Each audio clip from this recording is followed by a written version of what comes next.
സംസ്ഥാനത്തെ ലഹരി വ്യാപനം തടയാൻ കർമ്മ പദ്ധതികളുമായി സർക്കാർ രൂപരേഖ തയ്യാറാക്കുന്നതിന് ചീഫ് സെക്രട്ടറിയുടെ അധ്യക്ഷതയിൽ സെക്രട്ടറി തല സമിതി രൂപീകരിക്കാൻ മുഖ്യമന്ത്രി വിളിച്ച ഉന്നതതല യോഗത്തിൽ തീരുമാനമായി.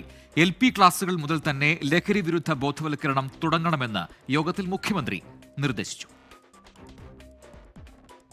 സംസ്ഥാനത്തെ ലഹരി വ്യാപനം തടയുന്നതിനായി ജനകീയ ക്യാമ്പയിന് തുടക്കമിടാനാണ് സർക്കാരിന്റെ തീരുമാനം.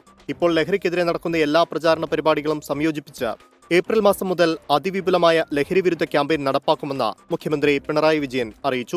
ലഹരി വിരുദ്ധ ക്യാമ്പയിന്റെ ഭാഗമായിട്ട് നമുക്ക് എന്തൊക്കെ ചെയ്യാൻ സാധിക്കും, അതാണ് നമ്മൾ ആലോചിക്കുന്നത്. വിവിധ വകുപ്പുകൾ കൂടിച്ചേർന്നുകൊണ്ടുള്ള ഒരു സംവിധാനമായിരിക്കും. അത് വിമുക്തി മാത്രമായാൽ പോരാ എന്നാണ് എനിക്ക് തോന്നുന്നത്. അപ്പൊ അതിന് പറ്റുന്ന ഒരു നടപടി നമ്മളൊന്നാണ് ഉണ്ടാകുന്നത്. കുട്ടികളെ കായിക രംഗത്ത് ആകർഷിക്കാൻ കൂടുതൽ പരിപാടികൾ സംഘടിപ്പിക്കും. ഹോസ്റ്റലുകളും പൊതുയിടങ്ങളും ലഹരി മുക്തമാണെന്ന് ഉറപ്പാക്കാനുള്ള നടപടികൾ കൈക്കൊള്ളാനും മുഖ്യമന്ത്രി നിർദ്ദേശം നൽകി. പോലീസിന്റെയും എക്സൈസിന്റെയും സംയുക്ത എൻഫോഴ്സ്മെന്റ് കൂടുതൽ ഫലപ്രദമാക്കും. മയക്കുമരുന്ന് സാന്നിധ്യം കണ്ടെത്താനുള്ള ആധുനിക ഉപകരണങ്ങൾ വാങ്ങാനും സ്നിഫർ ഡോഗുകളുടെ സാന്നിധ്യം വർദ്ധിപ്പിക്കാനും മുഖ്യമന്ത്രി നിർദ്ദേശിച്ചു. ഓൺലൈൻ ലഹരി വ്യാപാരം തടയാനുള്ള നടപടികൾ ശക്തമാക്കും. എയർപോർട്ട്, റെയിൽവേ, തുറമുഖം എന്നിവ കേന്ദ്രീകരിച്ച പരിശോധന ഊർജിതമാക്കും.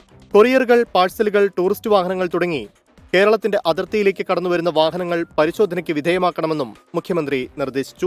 ലഹരി വ്യാപനം ചെറുക്കുന്നതിനായി സമഗ്ര രൂപരേഖ തയ്യാറാക്കുന്നതിനായി സെക്രട്ടറി തല സമിതി രൂപീകരിക്കും. ചീഫ് സെക്രട്ടറിയുടെ നേതൃത്വത്തിലാകും സമിതി. രൂപരേഖ മന്ത്രിതല സമിതി ചർച്ച ചെയ്ത തീരുമാനത്തിലേക്ക് പോകും. ഈ മാസം 30-ന് വിദഗ്ധരുടെയും വിദ്യാർത്ഥി യുവജന സംഘടനകളുടെയും സിനിമാ, സാംസ്കാരിക, മാധ്യമ മേഖലകളിലെ സംഘടനകളുടെയും അധ്യാപക രക്ഷകർത്താ സംഘടനകളുടെയും യോഗവും നടക്കും.